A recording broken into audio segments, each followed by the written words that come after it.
안녕하세요. 밖에는 이렇게 봄비가 촉촉하게 와서 다행히 좀 가뭄도 해결해주고 또 산불도 꺼주고 있는데요.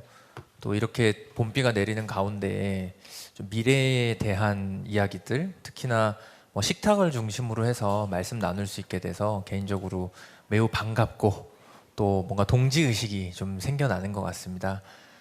오늘 제가 좀 드릴 이야기는 어, 뭐 식탁 혹은 뭐 푸드 혹은 뭐 어그리컬처 등 뭐 여러 단어로 설명할 수 있겠습니다만은 기본적으로는 앞으로의 소비나 앞으로의 금융이 어떻게 될 것인가에 대한 부분으로 봐주셔도 좋을 것 같아요. 그래서 미래를 어떻게 준비해야 되고 또 이 미래를 실제로 만들어 나가고 있는 스타트업들 기술들에 대한 말씀을 좀 드리고자 하는데요. 저희 회사는 기술 혹은 비즈니스를 통해서 사회 문제를 해결하려고 하는 창업자에게 투자하고 그들의 성장을 돕는 일을 하고 있습니다. 그래서 저희가 하는 일을 임팩트 투자라고 부르기도 하고요. 최근에는 기후 쪽에 집중해서 투자를 해오고 있다 보니까 기후테크 투자 혹은 영어로는 이제 클라이밋 파이낸싱 뭐 이렇게 좀 불러서도 하고 있는데요. 그간 저희가 농식품에 좀 큰 관심을 갖고 투자를 해 왔어요. 약 3년 전부터는 농식품 전용 투자 혹은 전용 엑셀러레이팅 프로그램 등을 론칭해서 할 정도로 투자를 열심히 해왔고 현재도 좀 전체 포트폴리오에서 약 4분의 1 정도가 농식품 영역에 있고요. 또 농식품이 기후랑도 굉장히 밀접하게 연결되어 있습니다. 아시는 것처럼 우리의 식탁이 기후 위기의 원인이기도 하지만 기후 위기로 인해서 가장 크게 영향을 받는 섹터이자 혹은 산업, 더 나아가서 삶이라고도 부를 수 있을 것 같아요. 그런 관점에서 기후 입장에서는 적응의 이슈도 밀접하게 연결되어 있는데요. 그렇다 보니 저희가 좀 이걸 기후 섹터까지 좀 넓혀서 보면 전체 포트폴리오의 약 40% 정도가 기후 혹은 농식품과 좀 직간접적으로 연결되어 있다라고 말씀드릴 수 있을 것 같고요. 또 임팩트 투자자이다 보니까 투자를 할 땐 기본적으로 UN SDGs에 기반해서 투자도 하고 있습니다.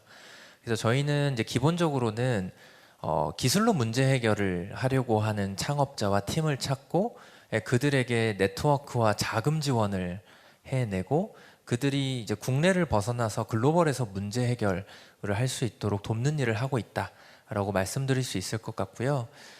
이런 일들을 하는 것이 생각보다 굉장히 어렵습니다. 아시는 것처럼 이런 창업자를 찾는 것도 힘들고요.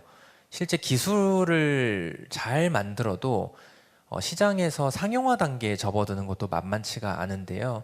그러다 보니까 이제 저희도 전체 검토하는 숫자의 채 3%가 되지 않습니다. 저희가 검토하는 팀의 3% 정도가 저희로부터 투자를 받아서 그 다음 단계로 진입을 하고 있는 상황인데요. 이러한 숫자는 저희 소풍만 그런 것은 아니고 전반적으로 벤처 창업 혹은 벤처 투자 업계에서는 투자자들이 투자 리뷰를 하는 숫자 대비 투자 심의를 통과해서 실제 집행되는 것이 2, 3% 정도라고 보셔도 무방할 것 같고요. 말씀드린 것처럼 이제 몇 년 전부터는 기후에 집중해서 투자를 해오고 있고 저희는 이제 액톤 클라이밋 크라이시스라고 하는 이제 슬로건을 가지고 투자를 해오고 있는데요. 저희가 투자를 하는 관점에서는 최근에 기후 금융, 기후 투자가 굉장히 빠른 속도로 확대되고 있습니다. 전 세계의 가장 큰 투자 회사라고 불리는 블랙록의 이제 레리 핑크 회장은 작년에 이런 얘기를 하셨어요. 앞으로 1000개의 유니콘은 환경 분야 혹은 기후 분야에서 나올 거다. 고로 투자를 고민하거나 혹은 미래를 고민하는 금융 혹은 창업자들이라면 기후, 환경 영역에 집중해야 된다라는 이야기를 해왔고 저는 이제 이 표현들이 앞서 들으셨던 ESG라고 하는 단어와도 밀접하게 연결돼 있다라고 보고 있는데요. 이랬던 메시지가 2023년도에는 좀 다소 변화가 있었어요. 보시면 1000개의 유니콘 얘기는 여전히 합니다. 그렇지만 매년 이 연례서안에 등장했던 ESG라고 하는 단어가 단 한 차례도 언급되지 않았어요.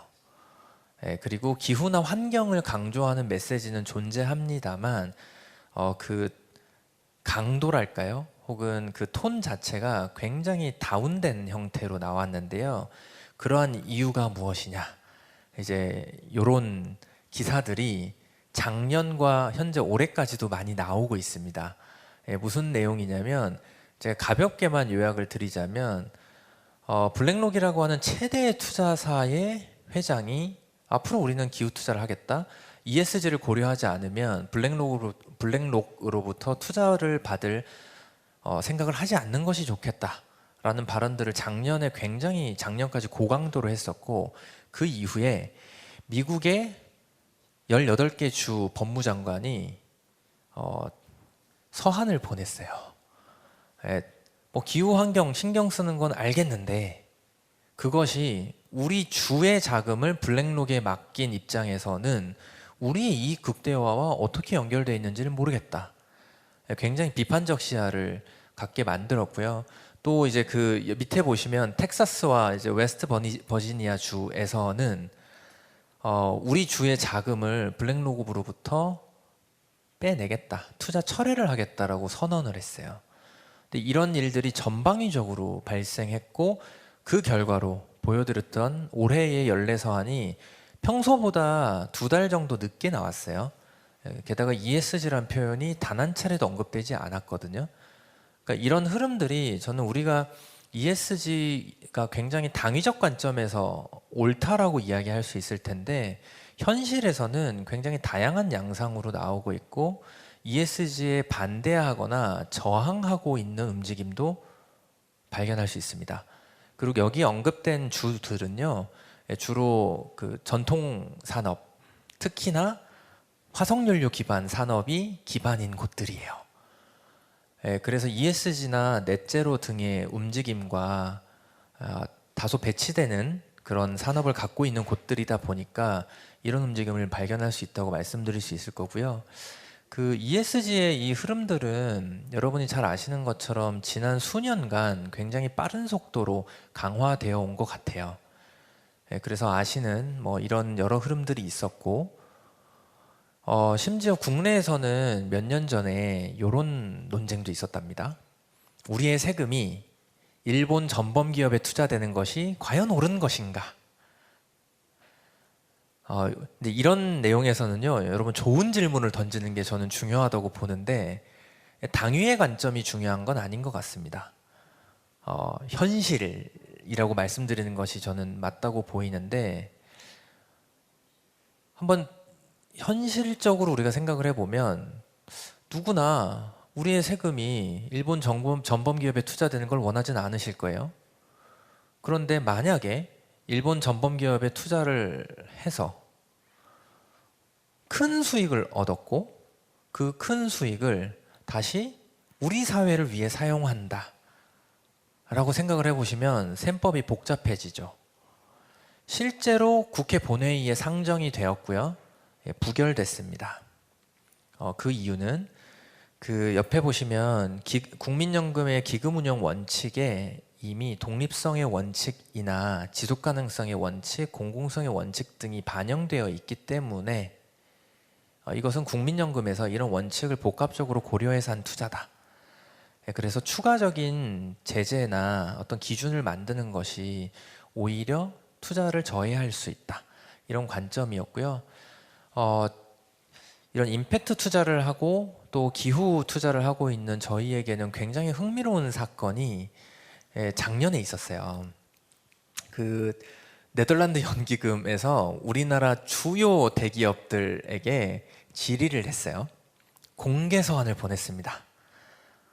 왜 아리백을 하지 않느냐? 전 세계 주요 기업들은 이미 아리백을 선언했는데 왜 한국의 주요 대기업들은 하지 않는가라는 공개 서한을 보냈고, 그 결과는 여러분이 한 번쯤은 들어보셨을 텐데요. 이 공개 서한을 받은 대부분의 기업들이 아리백 선언을 했어요. 금융이 좀 다른 움직임도 보여주고 있다는 거죠. 우리 투자를 받으려면 아리백을 해주세요. 반대로 그렇게 계속 아리백이나 ESG 등을 고려하는 것이 우리 주의 세금의 목적에 좀 부합하지 않는 것 같으니 철회를 해주세요. 이런 움직임들이 동시에 있는 거죠. 저는 이제 이런 관점에서 제가 투자를 하고 있다 보니까 여러분에게 혹은 여러분과 금융의 본질에 대한 얘기를 좀 해보고 싶은데요. 금융은 사실 도구이자 수단이잖아요. 자금을 활용해서 어떤 목적을 달성하는 업계 용어로는 도관체라는 표현을 쓰고요. 즉 이 자금이 투입이 되는 것은 하나의 방법이자 수단이고 그걸 통해서 무엇을 달성하는 어떤 목적이 있어요. 그 목적이 기본적으로 우리가 금융을 떠올리면 주로는 리턴, 즉 수익률은 높이고 리스크는 낮추는 관점이죠. 그래서 우리가 ESG를 이야기하고 임팩트 투자를 이야기하고 기후 투자를 얘기합니다만 금융은 기본적으로 ESG, 임팩트, 기후가 리스크는 낮추고 리턴은 높일 때에만 작동할 거예요. 저는 그것이 금융의 기본이라고 생각하는데요. 저희 소풍과 같은 또 다른 금융을 이야기하는 사람들이 만들고 싶은 것은 사실 이 금융의 본질에 하나의 기준을 더 추가하고 싶은 겁니다. 바로 임팩트라고 하는 부분인데요. 리턴과 리스크의 2차 함수를 임팩트라고 하는 하나의 기준이 추가됨으로 인해서 3차 함수 혹은 3차원으로 만들어내면 굉장히 다양한 양상을 만들어낼 수 있을 것이다. 그리고 이것이 좀 더 우리 사회나 이 지구의 지속 가능성에 기여할 것이다. 그리하여 결론적으로는 금융이 우리가 지금은 ESG로 그 표현이 대표되고 있습니다만 기본적으로 모든 금융이 임팩트라고 하는 것을 고려해야 된다라고 하는 관점을 갖고 투자를 하고 있고요. 저는 그런 맥락에서 이러한 흐름들을 표현하는 단어가 ESG로 나오고 있는 것이고 그 이 ESG를 저는 좀 단순화해서 이해하고 있어요. 그리고 이것이 더 직관적이라는 생각이 드는데 이는요 지구에 대한 것입니다. 우리가 하는 모든 활동, 기업 활동까지 포함, 투자도 마찬가지일 거고요. 이 활동이 어떻게 지구와 관계 맺을 것인가, 기후와 어떤 영향을 주고받을 것인가가 이고요. S는 저는 그냥 사람이라고 생각해요.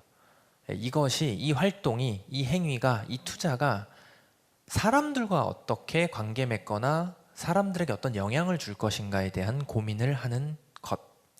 그리고 G는 저는 이제 구성원이라고 표현을 했습니다만 이 구성원이 좀 협의에 즉 우리 기업이나 우리 조직만 의미하는 것은 아니고 우리 사회의 구성원 더 나아가서 이 지구 전체의 구성원들과 어떤 식으로 의사결정을 해 나갈 것인가에 대한 부분으로 이해하고 있어요.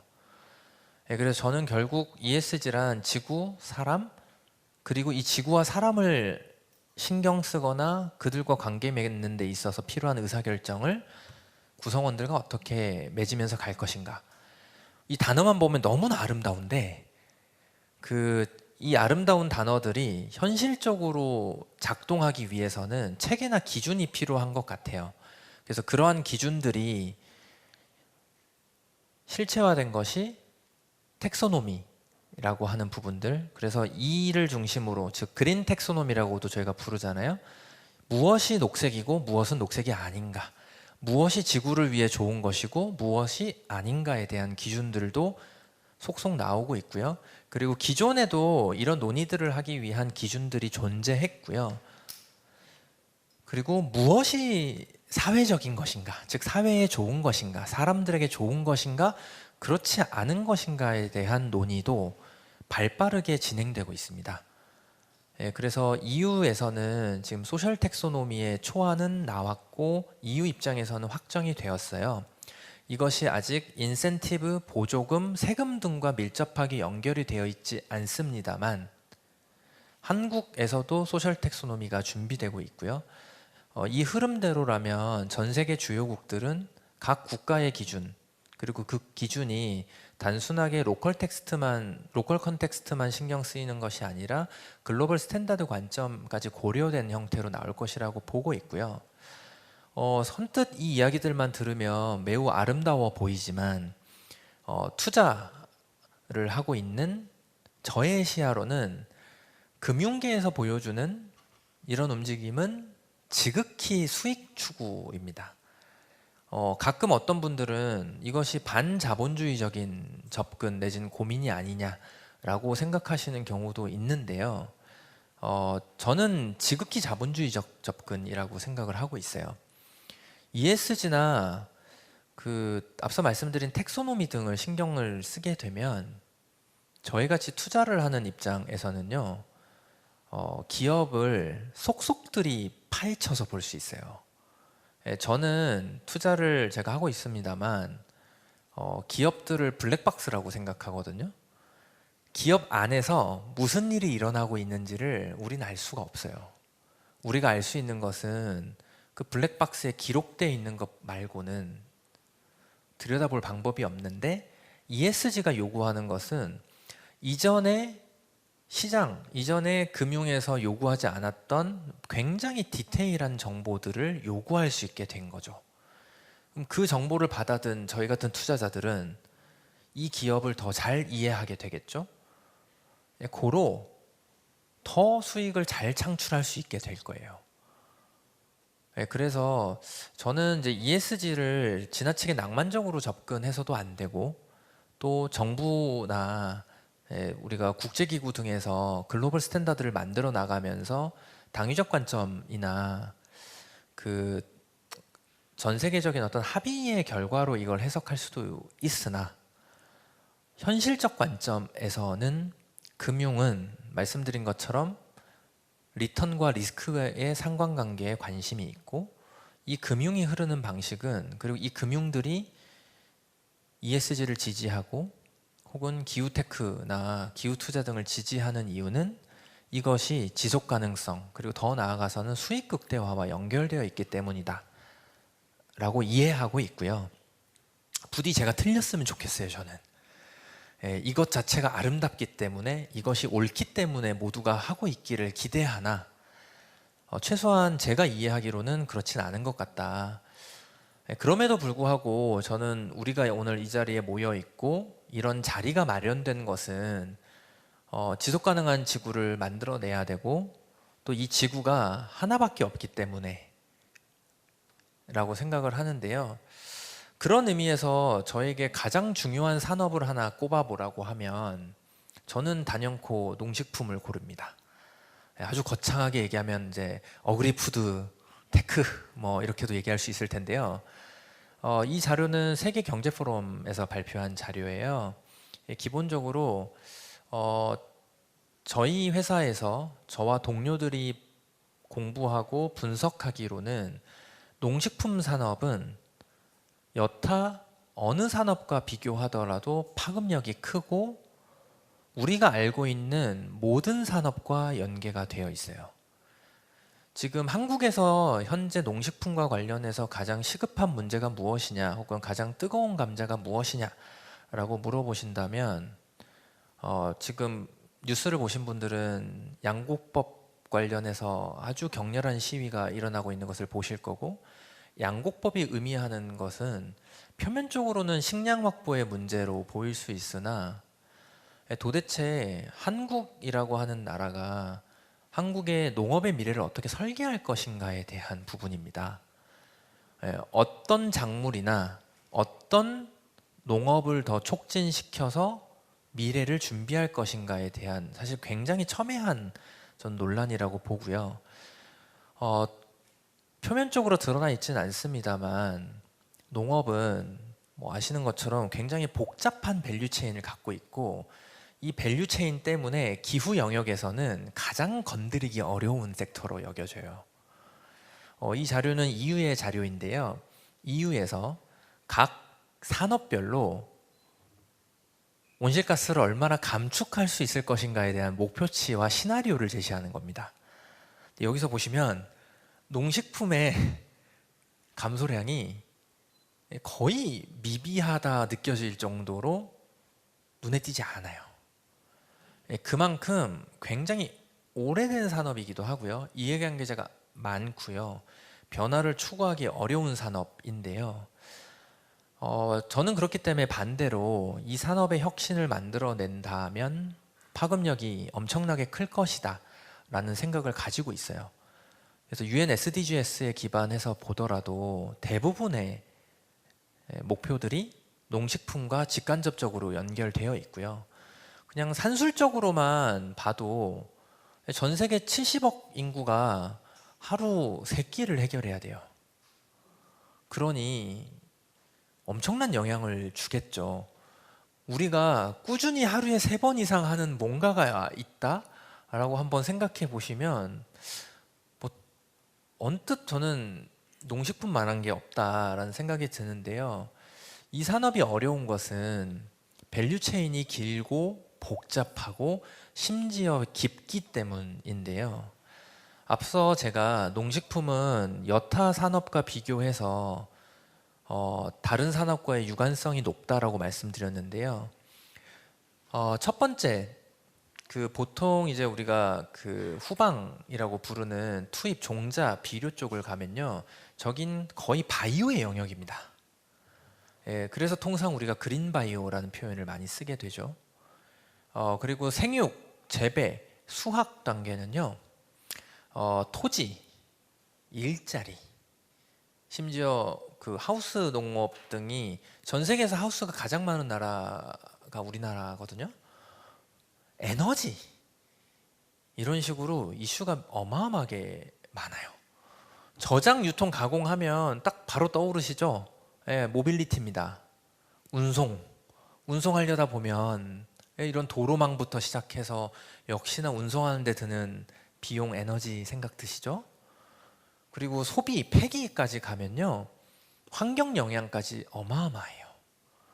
그래서 우리가 아는 모든 산업과 농식품이 연결돼 있어서 이 농식품 산업에서 복잡한 셈법을 우리가 풀어낼 수 있으면 기후 문제 해결에도 한 발 더 다가설 수 있을 것이고, 우리 사회의 진일보 혹은 더 밝은 미래에도 저는 한 발짝 더 다가설 수 있다고 보는데요. 그런 관점에서 저희 회사에서도 이 농식품의 밸류체인을 분석하고 여러 투자를 해왔어요. 지금 여기에 있는 스타트업들은 저희가 한 절반 정도는 저희가 실제 투자한 곳들이고, 나머지 절반은 저희의 농식품 엑셀러레이팅 프로그램을 통해서 육성 배출된 기업들인데요. 저희 회사는 기본적으로 이런 육성을 하게 되면 웬만하면 다 투자를 하는 걸 목표로 하고 있습니다. 그래서 이 밸류체인 전체를 바라보면서 현재 투자를 해 나가고 있고요. 최근에는 글로벌 투자도 열심히 하고 있어요. 그래서 동남아와 미국 중심으로 해서 농식품의 혁신을 만들어 나가거나 또 좀 더 넓게 기후테크에 투자를 해 나가고 있는데요. 이러한 움직임은 저희만 하고 있는 것은 아닙니다. 전 세계 주요 산업으로 보더라도 농식품 산업의 성장률이 여타 산업을 뛰어넘을 정도로 높고요.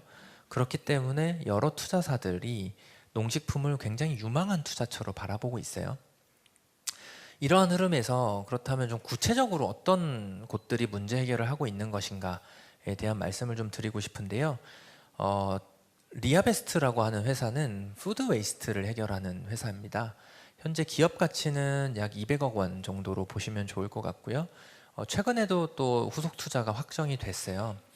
그래서 이 회사가 좀 널리 알려지게 된 계기는 여러분들 이제 맥주 드시잖아요. 현재 오비 맥주를 만들고 남은 보리박, 좀 보리 껍질, 이렇게 얘기할 수 있을 텐데요. 이 보리박을 가지고 와서 다시 식품의 원재료로 만드는 일을 하고 있어요. 실제로 오비 맥주에서 이제 아주 양질의 보리를 가져다가 맥주를 만들고 나면 아주 축축한 상태에 이제 보리박 혹은 이제 사실 이걸 영어로 설명하면요, 그냥 푸드 웨이스트입니다. 근데 또 이거 한국어로 해석하면 쓰레기가 되니까 이게 좀 어감이 좀 그렇긴 한데요. 그래서 업계에서는 보리박 뭐 이렇게 쓰고, 또 서정식혜라고 하는 식혜 회사랑 또 일을 해요. 식혜를 만들고 남은 쌀 껍질, 그걸 또 이제 가져다가 파우더 형태로 다시 만들어요. 그리고 그 파우더를 B2B로 식품 원재료로 납품하기도 하고, 실제 이런 에너지바와 같은 B2C용 제품을 만들어서 공급을 하고 있기도 합니다. 그래서 그 가능성을 인정받아서 투자도 수십억 원 정도를 유치를 했고, 또 더불어서 그 미생물 영역까지 지금 확대해서 보고 있어요. 결국은 이제 푸드 웨이스트들을 활용하다 보면 이제 발효라고 하는 단계를 의도치 않게 거치게 되기 때문에, 이 단계에서 아주 유용한 미생물이 투입이 되게 되면 이전에는 발견하지 못했던 새로운 소재 등으로까지 발전할 수 있기 때문에, 최근에는 미생물 중심으로 해서 연구를 활발하게 하고 있는 기술 기업이라고 말씀드릴 수 있을 것 같고요. 그리고 또 채식 좋아하시는 분들이 많이 계실 텐데, 그 우리나라에서 그 채식 관련 식당 정보를 가장 많이 보유하고 있는 스타트업이에요. 그래서 이미 채식을 하시는 분들은 채식 식당 찾으실 때 채식 한 끼 앱을 이용을 하고 계실 것이고, 한 번도 이용해 보시지 않은 분들은 한번 주변에 내가 어디서 채식을 할 수 있는지를 찾는 데도 유용하고요. 또한 최근에는 커머스도 하고 있어요. 그래서 채식 관련 상품들을 받아보실 수도 있고, 더 나아가서 국내 유명 채식 식당들과 함께 채식 메뉴를 HMR로 만들어서 배송하는 서비스도 시작했어요. 그래서 또 가능성을 인정받아서 뭐 농심 같은 회사에서도 이 회사에 투자를 할 정도로 또 유망하다라고 말씀드릴 수 있을 것 같고요. 좀 더 기술적으로 우리가 좀 내려가 보면 이제 AIS라고 하는 회사를 좀 소개드리고 싶은데요. 이 회사는 노지 스마트팜 솔루션을 만드는 회사입니다.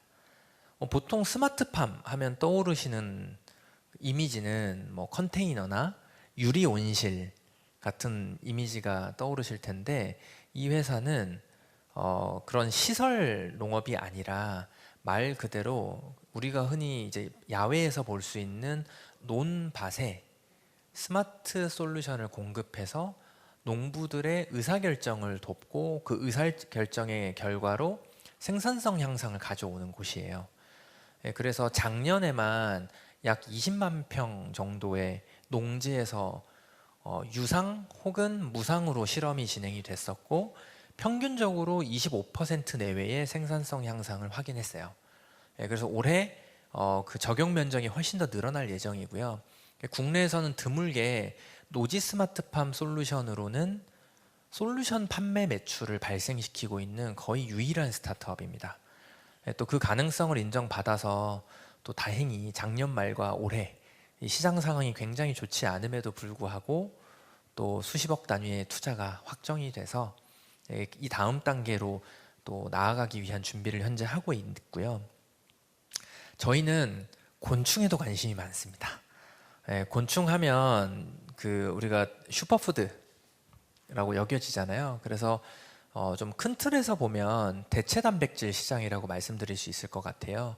그래서 이 대체 단백질 중에서도 곤충의 가능성을 굉장히 높게 저희가 평가하고 있어서, 이 회사는 현재는 귀뚜라미를 중심으로 하고 있습니다만, 동해등해와 같은 이제 국내에서 가장 많이 사육하는 곤충들까지 확대해서 현재 작업을 하고 있고, 그 단순하게 이런 곤충 단백질 파우더만 공급하는 것이 아니라, 이 회사는 곤충 사육장 전체 스마트팜 솔루션을 납품을 해요. 그래서 이번에 이제 베트남 수출까지 확정이 돼서 조만간 베트남에 우리 한국 스타트업이 보유한 기술로 곤충 스마트팜이 들어설 예정이고요. 저희는 또 물고기에도 관심이 많습니다. 요새 또 핫하죠, 여러분. 이게 후쿠시마 원전수가 일단 방출이 될 것 같죠, 방류가. 그리고 사실 저는 몇 년 전부터 횟집에 가면 자연산보다 양식을 먹습니다. 왜냐하면 양식은 제 기준에서는 통제된 환경에서 깨끗하게 사육이 되는 걸로 알고 있어요. 제가 혹시 잘못 알고 있으면 좀 지적을 해주시면 좋을 것 같고요. 그러다 보니까 저는 앞으로 이제 수산물 중심의 안전한 먹거리 환경은 양식으로 갈 거다라고 보고 있고요. 그래서 스마트 아쿠아팜을 만드는 국내 기술 회사에 투자를 했어요. 그래서 현재 이 회사는 새우를 중심으로 데이터를 확보하고 사육장을 만들고 있는데요. 그 이후에는 이제 연어까지 좀 가보려고 노력을 많이 하고 있습니다. 국내산 연어 아직 많이 익숙하지 않으실 텐데 아마 몇 년 이내에 국내산 연어를 많이 접하시게 될 거예요. 그래서 이런 시장의 흐름들이 있어서 이런 흐름들에 맞춰서 기술적 솔루션을 제시하는 곳들에도 관심이 많이 있고요. 또 대체육 얘기하면 저희가 또 이런 식물성 대체육 얘기 안 할 수 없잖아요. 그래서 저희는 닭고기를 만드는 회사에도 투자를 했어요. 위미트라고 하는 회사인데요. 이 회사는 버섯으로 닭고기를 만듭니다. 그리고 이미 채식 커뮤니티에서는 그 맛으로 유명한 회사입니다. 그래서 한 번도 경험해 보지 않으신 분이 계신다면 위미트의 대체육 한번 경험해 보시면 야 진짜 맛있는데? 라고 아마 생각이 드실 거예요.